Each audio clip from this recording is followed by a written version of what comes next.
guys from a podcast called This Podcast is Making Me Thirsty Want to Talk to You. And I think and I said, you don't have to tell me what it's about.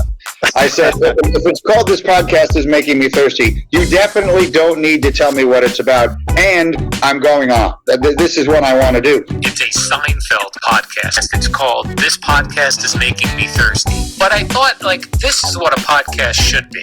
I just did the Seinfeld guys pod the other day. I came up with these pretzels are making me thirsty. Oh, that one. Shout out. We've done it. I've done it. Have you did it? I've not gotten a chance to do it yet. I'm looking forward to it. It's so fun. They're so fun. When I don't know, it must have shown up in my feed, but I see these guys tweeting about Seinfeld. I'm like, oh, what's this? And I find it's a podcast called This Podcast is Making Me Thirsty. One of the most popular Seinfeld podcasts is This Podcast is Making Me Thirsty, co-hosted by Chris O'Hara and Tony Chula. Welcome to This Podcast is Making Me Thirsty, the number one destination for Seinfeld fans. This is 2 Up and 2 Down. Here's our producer, Chris, to start us off. Welcome back, everybody. We've got another episode of 2 Up and 2 Down, and today we are doing the Season 7, The Wink. So, Tony, start us off. What's your first up? Yes, Season 7, The Wink, written by Gamble and Pross, or Pross. I think it's Pross, actually. We always say Pross. One day maybe we'll have him on the show. We'll figure it out. Anywho, Season 7 episode, we got to give 2 positives and 2 negatives, and then we'll also give some analysis and our grade for those just tuning in. First up for The Wink, and this is what a Season 7 episode's all about, in my opinion. The Wink is just... We'll get there on the grades, but it's pretty much, it's a Season 7 episode through and through for me. This is what you get with Season 7. And my first up is going to be actually a friend of the show. We had him on, Thomas Dekker, Little Bobby. I liked Little Bobby and Kramer. I like the dynamic. I mean, could it be a Kramer up? Perhaps, but I think Bobby played it well too. The whole, I'll get out of here and walk one day, Kramer's just like, yeah, that'll be great. But, we really just need the card. That's all. But, I thought it was great. Him and Kramer fighting over to the card there with the juice box. We know him from, he's also in the Mickey episode as in the with the soap opera, but, friend of the show, Thomas Dekker. It's a great dynamic. You get Kramer and a little kid involved, and they're fighting over the card, everything else. And Paul O'Neill, of course, we all love Paul O'Neill.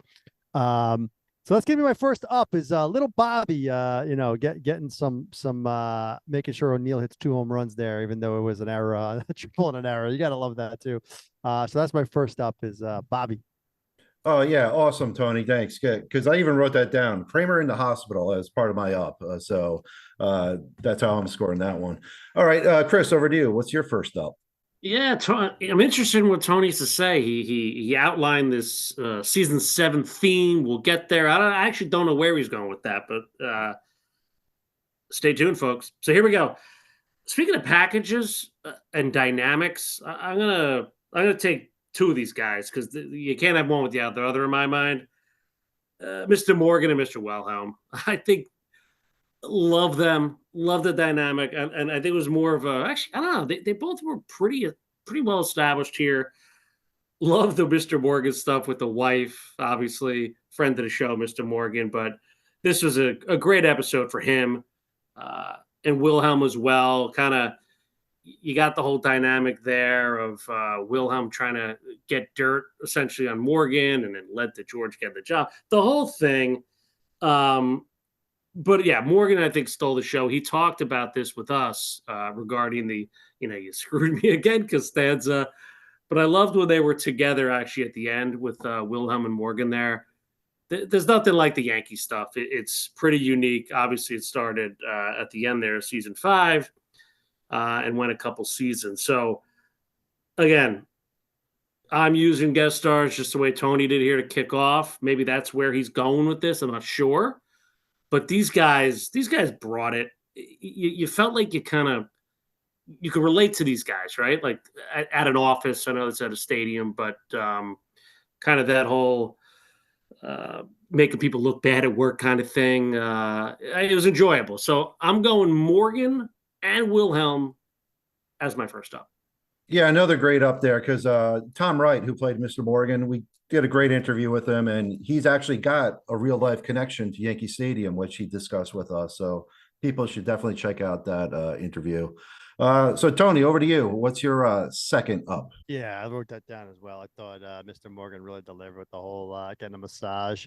Um, yeah, where I'm going with this is where my next up is actually. I'm going with this. This is like there's like good and bad. Like I have half an up, half a down. It's just a very it's a very run of the mill season 7 kind of, not showing off, not lagging behind type of episode.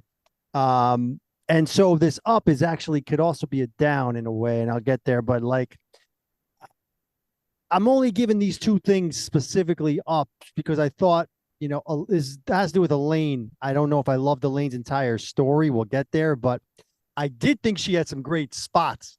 And one of them, I'm going to use two as my up here, and I kind of combine. But I love they're talking about should I date the deaf or the blind? That's a typical Seinfeld conversation. You're always going to come up with these things when they come up with these things. And then, George is like, good luck with a blind woman doesn't know you're not good enough for her. Elaine's like, I think she'll figure it out. Just nice little dig by Elaine. The way I love that she digs George. That's a perfect way to dig George. And then when she meets this guy, James, in the diner at Monk's, she does this like, I use that all the time when she sees him and she's like she's so happy that he's not like some freaking weirdo or whatever, like she's meeting a blind date. I just thought there was two good Elaines in an otherwise maybe not so great Elaine episode. Not a lot of ups on the page here, a lot of like little things like that I have. So I'm taking that one, kind of two great Elaines there that you see the good parts of Elaine, where she rips George. It's always great when she's ripping on George, especially the way she delivers that line. And then her whole like, I got this guy, he's okay, taking the blind date on the wake up call guy. So I'm giving Elaine an up there, sort of a half up, but it's an up nonetheless.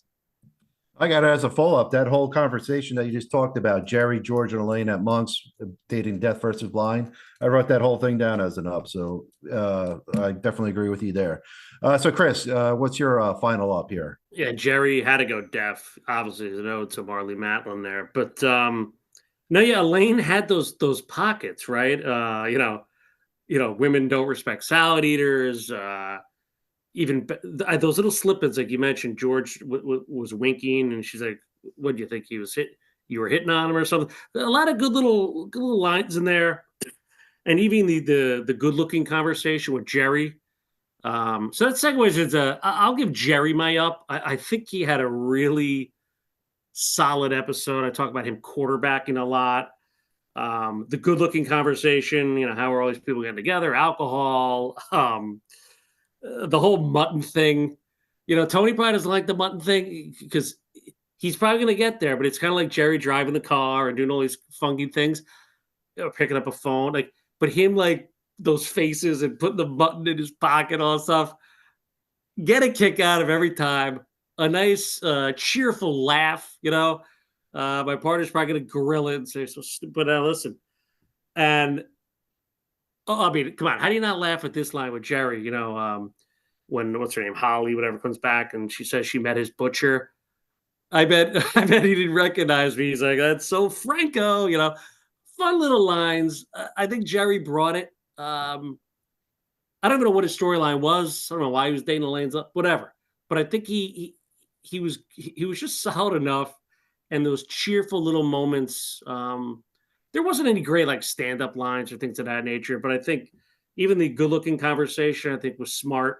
So, listen, I've talked about this a lot. Jerry is the stable force for 9 years, and he brought it again here in season 7. All right, yeah, good points there on Jerry. So that wraps up the ups. Let's go back to Tony. Give us your first down, and what do you got? Yeah. It's not that I didn't like. I actually didn't mind. I know what he's talking about. There was some good Jerry. There's some fine mutton, that whole stuff there, and pack an artery, whatever he says. When you go over there and pack an artery.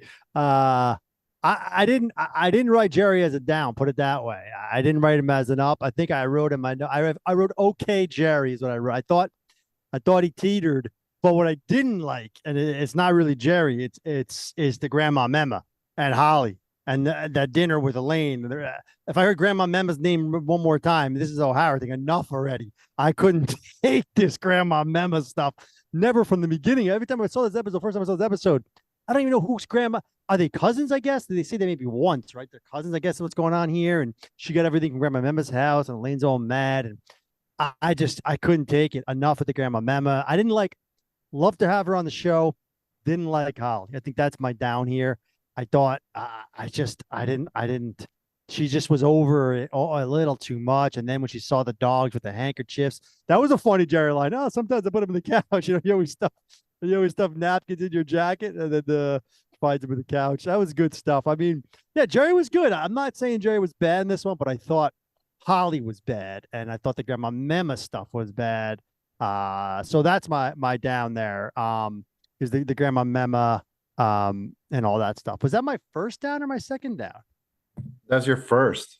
Yeah. So, oh, that was your up. That's right. I just gave it up for Jerry. I'm thinking he gave it down. Yes. Okay. So that's my first down is Grandma Mema and Holly. So there it is.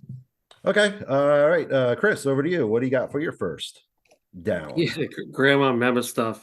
Yeah, cousins, and first date. They're going to Old Homestead. Seems a little odd, a little pricey, if you will.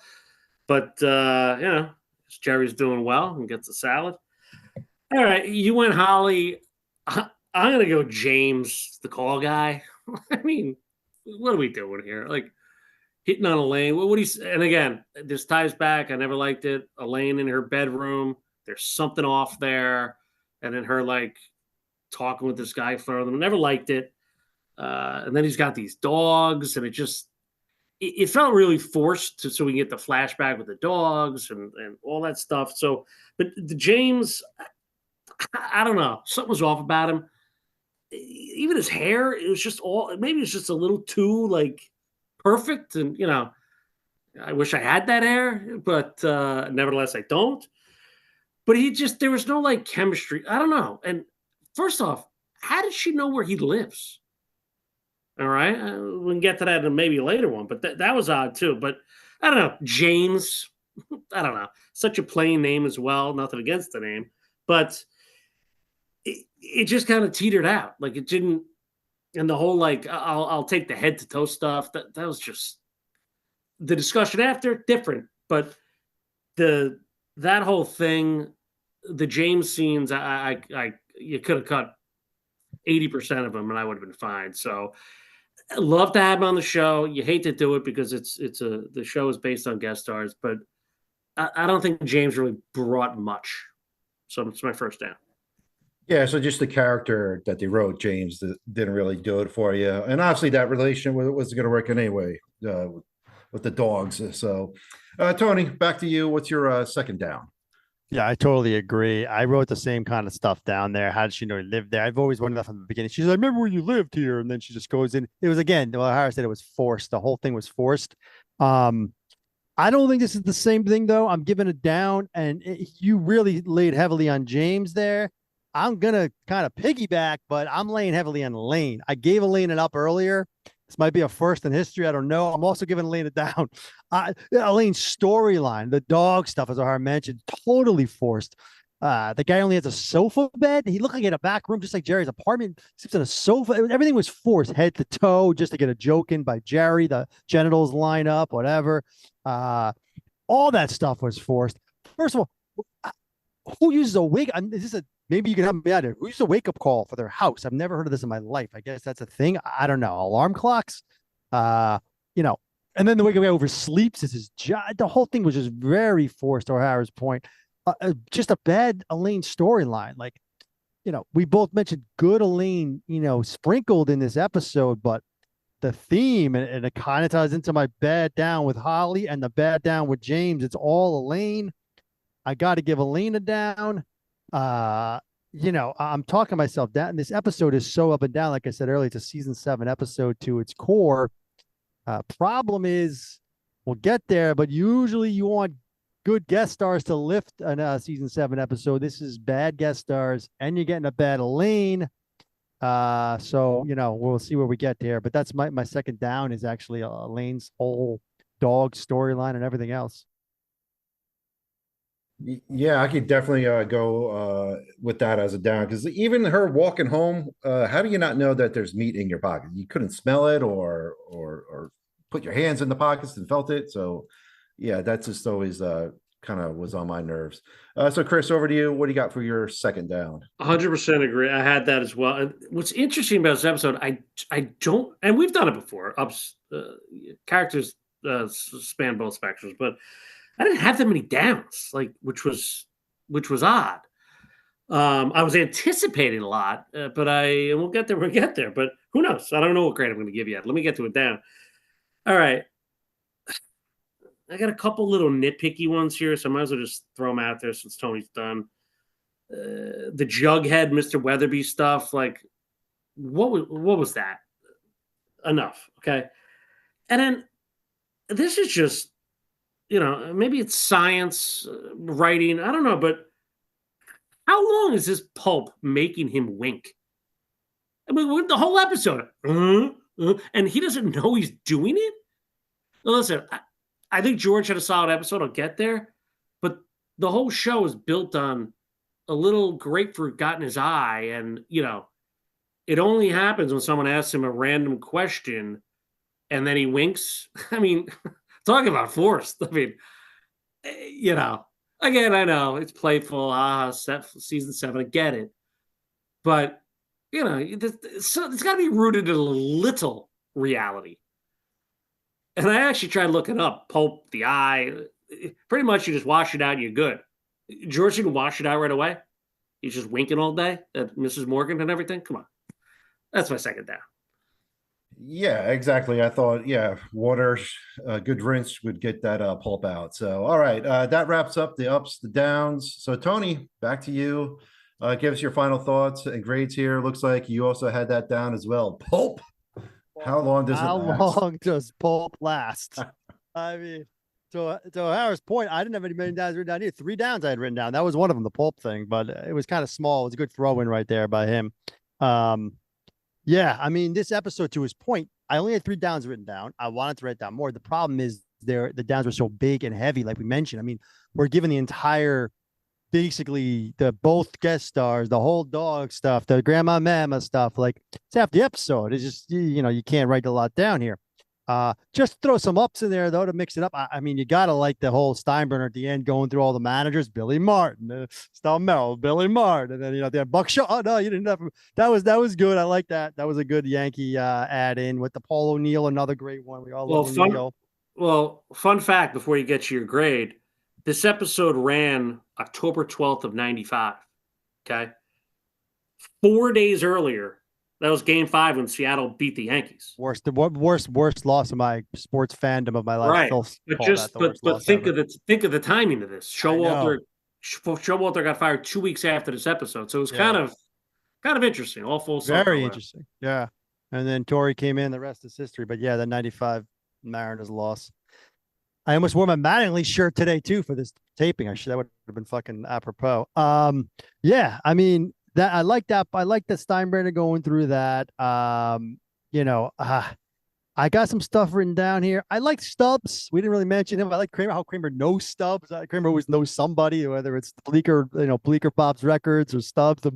He's always got somebody going on. The guy Rudy's Vintage Clothing. R.I.P. there. But I mean, overall, we gave Elaine pretty much a down. We didn't touch on Kramer. I guess Kramer has. Me, I need more Kramer here. I didn't get enough of him. What we had was good. The pulp stuff was ridiculous to O'Hara's point. It's pretty much whole episode.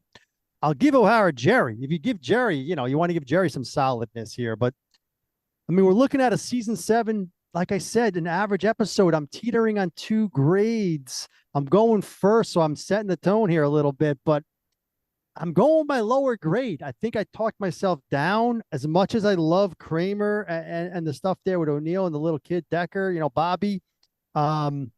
It's just not that great of an episode. It's run of the mill even for season 7, somewhere in the middle, I guess. I'm going C- for the wink. I seemed shocked by that. I had 2 written down here. I had C. I could see a C. I'm not going to argue with C. I know I had this pretty well ranked kind of high in our original rankings, but on this rewatch, it didn't give me enough. And James and Holly really brought this down. If you're going to have a season 7 episode, you got to have more meat in those guest stars, and nothing against the actor and actress, like I said, but it's not doing a lot for me. I'm not turning it off because of the Kramer stuff with Paul O'Neill and the kid, but I'm not loving it all the way through. Just for that too as well. But C- for The Wink. All right. Well, thank you, Tony. Good points there. So over to you, Chris. Your thoughts and grade. Really interesting. I think my partner's getting tougher and tougher on season 7 now. And I might be getting easier and easier. This was kind of listen, he mentioned the 2 guest stars. Whatever, push them aside. The show, I say it's a show about guest stars, but at the end of the day, you need those 4 to deliver. Did they all deliver? No, but Tony gave a bunch of ups. Dude, this kid, they did a 180 all of a sudden. Kinder, Chandler, O'Hara. Okay. I think it's a 360. But anyway, listen. All right, Holly and James, get him out of there. Guess who did show up? Wilhelm and Morgan and Bobby. Like, those guys still carry weight. And we interviewed 2 of them. Incredible. And Paul O'Neill. And Paul O'Neill. I mean, what? And then the mention of Mattingly's signature and Buck, and you mentioned Steinbrenner. I know you never liked too much Steinbrenner, but boy, did he give you enough. So listen, 2 friends of the show, and there's just little things. When Elaine was talking about the again, I didn't like it, but the sleep in the back to him. Jerry and George's face. I actually love that they didn't actually speak. They just gave each other a look like we're laying off that one. So listen, give Gamble and Pro some credit here. And Ackerman, you probably noticed that as well. Give Ackerman a bone here. Listen, the pulp stuff, yes. But I think George had a pretty good episode. Panicky, didn't want the job. It wasn't a down George. You're giving. I think the only down was Elaine. And she had a bunch of ups. All that said, where am I going with all this stuff? I'm not sure. I got a couple crates here. I could go higher, but I don't want to get that high. But Franco the Butcher, I loved. O'Neill, you mentioned. Again, not many downs, and I'm not. You're giving a ton of weight to Holly and James. What are you, nuts? They were half the episode. They were half the episode. And George, you gave George a pulp. Is what is pulp? How that was all. I wrote George average. I wrote George mid. I didn't give George a down. I didn't give George a down. Neither did I. I mentioned he's not he's not carrying this thing to anything. I said the Pope was a problem, not George. It's not his fault. Even the Wink of C plus. I was this close. I almost went B range. Almost. Right? Because of Mr. Morgan and Wilhelm. There's something about those guys that make it special. And you don't want to turn that off. The dynamic of them, people that work with guys like them, it all resonates. And then, like I said, Jerry and Kramer were great. Yeah, I could have used a little more Kramer, but you convinced me. I'll set it on the C plus. I don't think that it deserves the B range, but I think it was a solid, little slightly above average episode.